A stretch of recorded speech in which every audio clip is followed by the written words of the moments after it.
And it's Monday yet again, and it's time for another P&Q. And this is the series where you get to question, or ask me questions, or leave me comments, and I respond back to them. And not so many this week. Just the way it goes, I guess. Sometimes the weather is freezing, and I've got to go out later. I've got to go out and get some more gas and electric, otherwise I'll be really cold here. And yeah, it's not raining though, which is good, but they have given snow for later. But you know, don't know. There's something. The sun is out. It's quite bright at the moment, but it means nothing. So yes, so P&Q, questions and responses really. And I usually start with comments left below from last week. This week I'm going to do it. This week I'm going to start with emails. That's what I'll do it another way around. And you can contact me one of two ways. One, you can either leave a comment in the comment section below, and then the following week I will respond to that comment. Or two, something in my tooth. You can email me at miniwarzone@gmail.com, and I'll leave a link in the description below. That's pretty much it. Before I start, just one thing to mention. This is it. Today I'm going to start work on the showcase video. So those of you that have sent me pictures, brilliant, fantastic. If it is a success, we'll do more. But we'll see. But I think it's nice to see each other's work out there, and appreciate all that goodness. And yeah, without further ado then, if you're easily offended by any topics, then best not watch this series of videos, and that's all I can say on that really. Although I've not really had anything controversial up to now, so I hope it stays that way. So like I said, I'm going to start with emails first. I printed all the emails and comments out. Like I say, all the emails and comments, there's not that much, but we'll do it the other way around today. So starting with the emails then. And emails are left, although I know who's sending them, anonymously. I tend not to say the username or the user ID on that one. Whereas if you leave comments below, I read out the name. So that's just the way it works. I think sometimes it can be easier if you want to ask something and be guaranteed a response. But you may feel a little foolish in the question or the comment. I mean, I've been there myself, so you know, that's how it works anyway. Right, starting off then. Hey Pete, I'd really love to know ... what's in the box behind you, lol. Oh, that box there, nothing really. I use it when I absolutely have no other option but to use a aerosol primer indoors. I don't use it very often, but yeah, so a bit of painting inside just so it catches the paint. I always try and do it in a well ventilated area anyway, as we all should. At the moment I think there's just another smaller cardboard box in there, but yeah, nothing really, junk. Next one. Absolutely loving the Broodlord series. I do like to see models come together.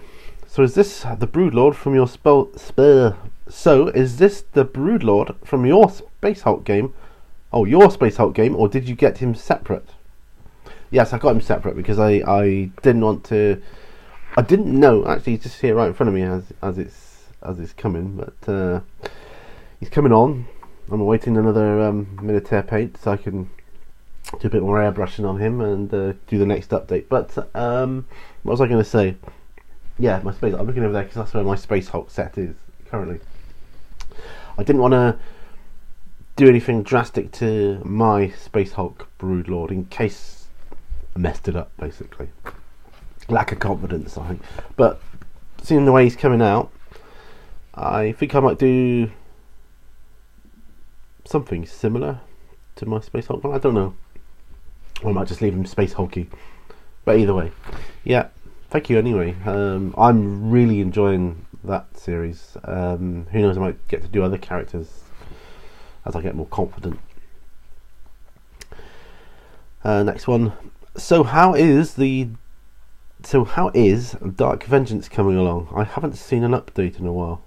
That's coming along nicely, right here in front of me. Yeah, I'll try and get an update of them all together. That would be good, I admit. Yeah, it's been a while. Let's have a sip of coffee, excuse me. Yeah, it has been a while. But I've added 3 Raven Wing extra. I haven't really painted them up to the same way as the other ones, and I added an extra Broodlord as well. I'm painting the cultists at the moment, and the Chaos Space Marines. So, but yeah, it's keeping me busy and occupied, so that's good. Hi Peter, just wondering, have you ever heard of the game Ronin?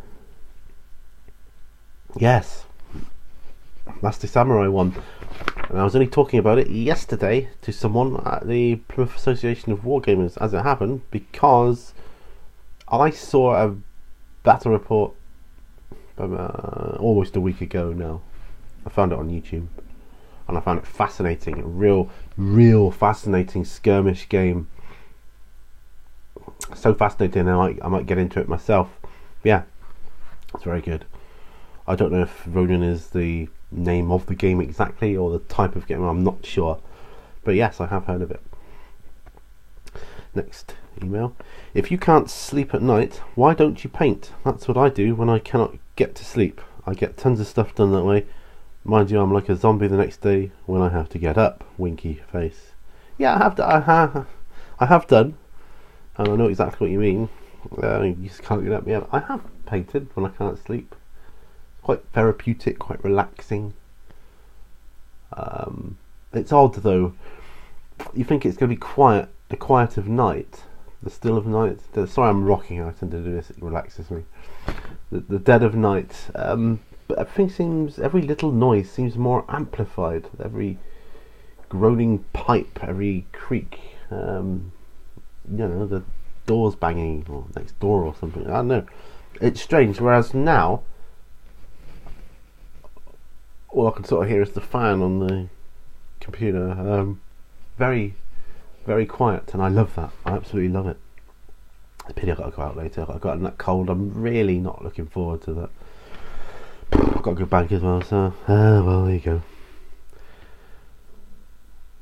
go. Greetings and salutations. I am keen to know your thoughts on the new Harlequins. Oh, sorry, I didn't say new. On the Harlequins. ... My thoughts on the Harlequins. Not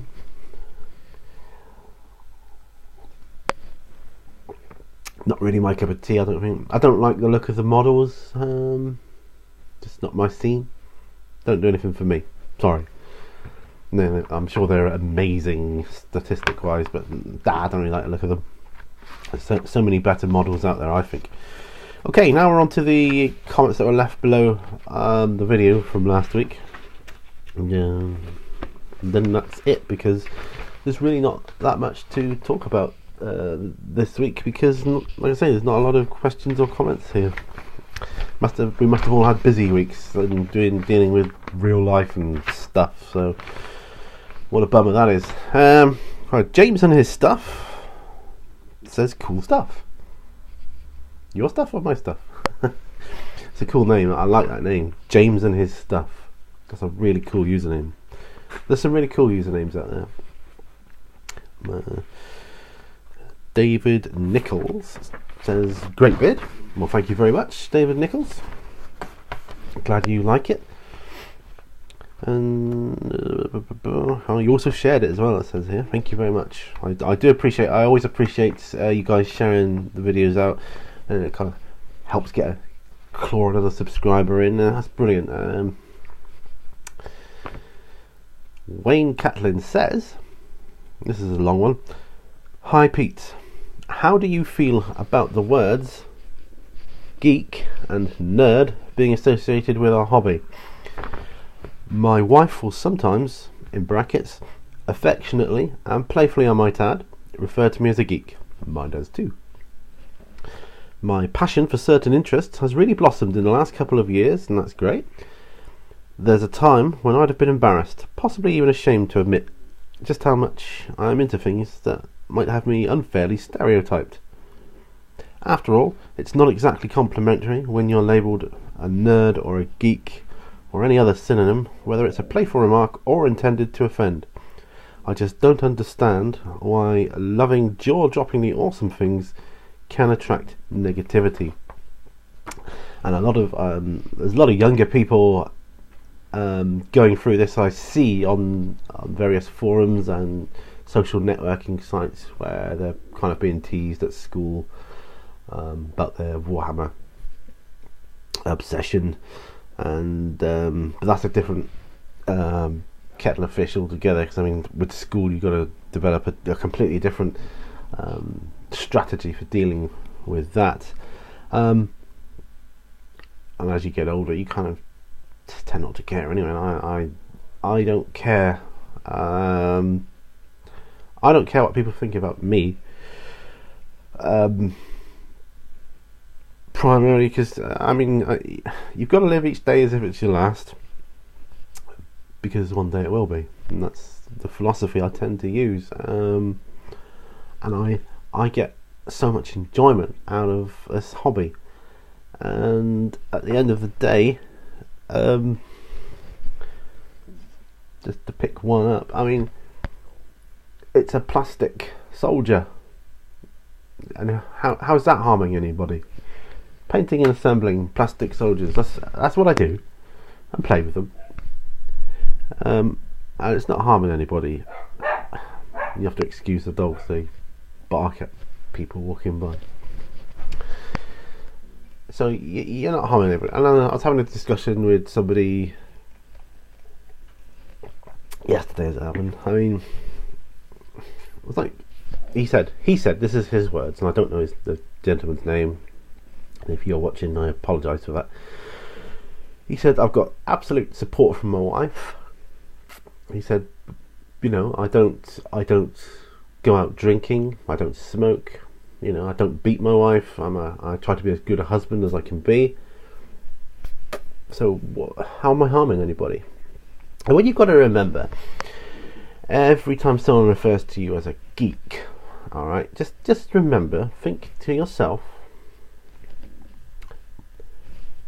and think about this, seriously think about this: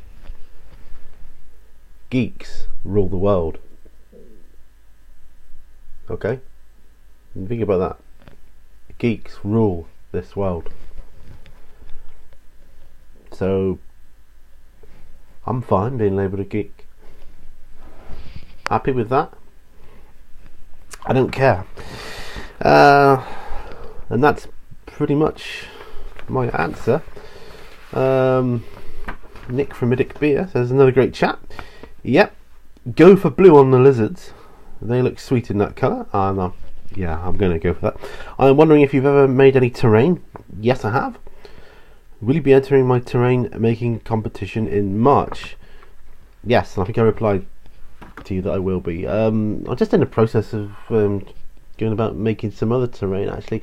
Yeah, I do make terrain. I'm not brilliant at it, but I like to try and make terrain out of rubbish, essentially. Recycle things, you know. So although some of the terrain I've worked on, the GW stuff, I love it. I absolutely love it, and it's nice to have the odd one or two centerpieces, but for the majority of stuff I think it's fine just to use whatever you can and turn something that's essentially rubbish into something that looks good on the tabletop.